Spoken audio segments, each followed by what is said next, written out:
Sunday non veg எடுக்கலான்ற plan. Surya வந்து fish கேட்டனால so ஃபிஷ்ஷே வந்து கன்ஃபார்ம் பண்ணியாச்சு.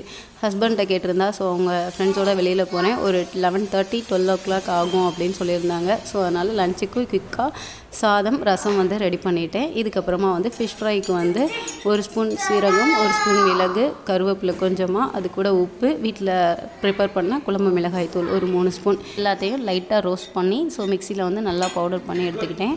இது கூட வந்து 1 ஸ்பூன் அரிசி மாவு, அது கூட 1 ஸ்பூன் இஞ்சி பூண்டு பேஸ்ட், இது எல்லாத்தையும் மிக்ஸ் பண்ணிவிட்டு ஸோ கொஞ்சம் கொஞ்சமாக தண்ணி சேர்த்து ஸோ ரொம்ப திக்காகவும் இல்லாமல் தண்ணியாகவும் இல்லாமல் ஸோ மசாலாவை வந்து இந்த பதத்துக்கு வந்து மிக்ஸ் பண்ணி எடுத்துக்கிட்டேன். இதில் க்ளீன் பண்ணி வச்சுருக்க ஃபிஷ்ஷையும் வந்து ஸோ மிக்ஸ் பண்ணிவிட்டு ஒரு 5 மினிட்ஸ் ஊறினதுக்கப்புறமா ஆயிலில் வந்து ஷாலோ ஃப்ரை தான் வந்து பண்ண ஸ்டார்ட் பண்ணிட்டேன். ஃபிஷ் ஃப்ரை பண்ணையில் கொஞ்சமாக கருவேப்பிலையும் சேர்த்துக்கோங்க, ஃப்ளேவர் வந்து சூப்பராக இருக்கும். சண்டே மதியம் லஞ்சுக்கு சாதம் ரசம் ஃபிஷ் ஃப்ரை, இது கூட ஒரு ஸ்லைஸ் ஆனியன் வச்சு ஸோ இன்றைக்கி மதியம் லஞ்ச் வந்து ரொம்பவே சிறப்பாக போயிடுச்சு.